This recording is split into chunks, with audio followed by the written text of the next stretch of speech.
जय गुरुदेव, जय महाकाली। नमस्कार आप सभी को। गुरुदेव व महामाई की कृपा आप और आपके परिवार पर हमेशा बनी रहे। कई साधकों के बार बार आग्रह पर आज गुरु गोरखनाथ जी का धुना स्थापित करने, धुने की सेवा करने और नियम के बारे में इस वीडियो में जानकारी दी जाएगी। यही आज की वीडियो रहेगी। इस संसार में जितने भी जप तप व्रत और साधनाएं रहती हैं, चलती हैं, साधक करते हैं और उनमें नियम पालन रहते हैं, उन सब से हटके और कठिन नियम धुने की साधनाओं में और उनकी सेवा में रहते हैं। कहा जाता है, माना जाता है कि जहां पर भी गुरु गोरखनाथ जी का विधिवत तरीके से धुना स्थापित हो जाता है, वहां पर गुरु गोरखनाथ जी स्वयं विराजमान हो जाते हैं। नाथ संप्रदाय सदियों से इस धरती पर तंत्र मंत्र और हठ योग की प्रेरणा देता आ रहा है।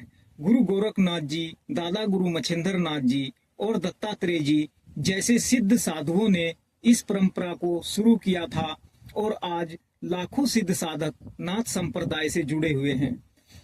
धुने की शुरुआत भी नाथ पंथ से ही हुई थी और बाद में इसको अनेक पंथों ने अपना लिया। आइए जानते हैं धुना स्थापना करने के बारे में।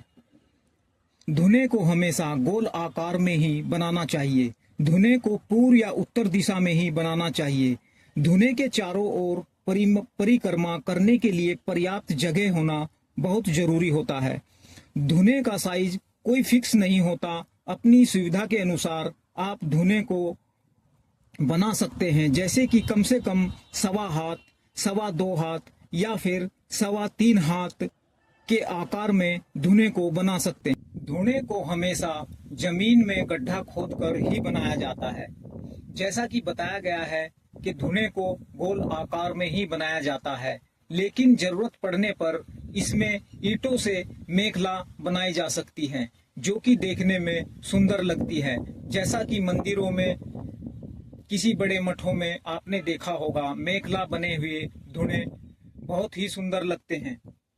धुने के आसपास जितनी हो सके ज्यादा से ज्यादा जगह कच्ची होनी चाहिए, जहां पर प्रतिदिन या सप्ताह में एक बार गोबर से लिपाई की जा सके। धुने का सबसे बड़ा नियम यही होता है कि धुने के आसपास किसी भी तरह का मांस मदिरा का सेवन, कोई मैथुन क्रिया नहीं की जाती। कोई भी किसी तरह का तामसिक आहार भी धुने पर या उसके आसपास नहीं रखा जाता। हाँ, यदि चिलम पीने के आदी हो या चिलम सुलगाई जाती हो तो वहां पर चिलम या हुक्का पिया जा सकता है। जिस भी शक्ति के नाम से धुना स्थापित किया गया है, वहां पर उस शक्ति के साथ साथ गुरु गोरखनाथ जी का चित्र स्थापित करना बहुत जरूरी होता है। और धुने के दक्षिण दिशा की ओर त्रिशूल या चिमटा धुने में गाड़ दिया जाता है, जो कि हमेशा वहीं रहता है। धुने की सेवा में वैसे तो प्रतिदिन ही मुख्य होते हैं, लेकिन यदि समय ना मिले तो रविवार के दिन से या गुरुवार के दिन से, किसी भी शनिवार से या फिर पूर्णिमा से धुने की स्थापना और सेवा शुरू की जा सकती है।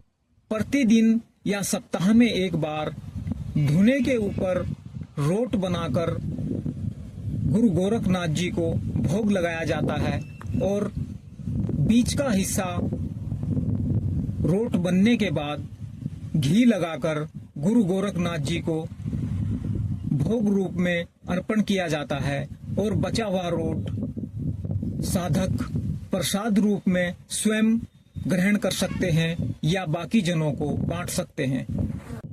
धुने का प्रथम नियम, धुना हमेशा चैतन्य रहना जरूरी होता है और प्रतिदिन गुरु गोरखनाथ जी की आरती धुने पर होना बहुत जरूरी होता है। और भी अन्य धुने की सेवा में नियम चलते हैं, जो कि इस पूरी वीडियो में कवर नहीं हो पाएंगे।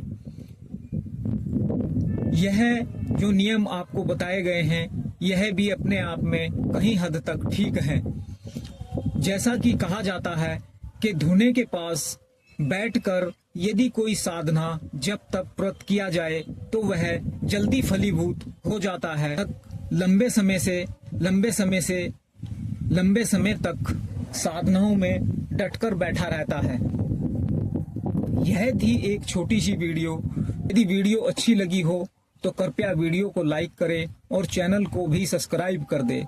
यदि वीडियो में कोई चीज समझ ना आई हो या कोई बताने में कमी रह गई हो तो फोन के माध्यम से या कमेंट के माध्यम से जानकारी प्राप्त कर सकते हैं। जय गुरुदेव, जय महाकाली।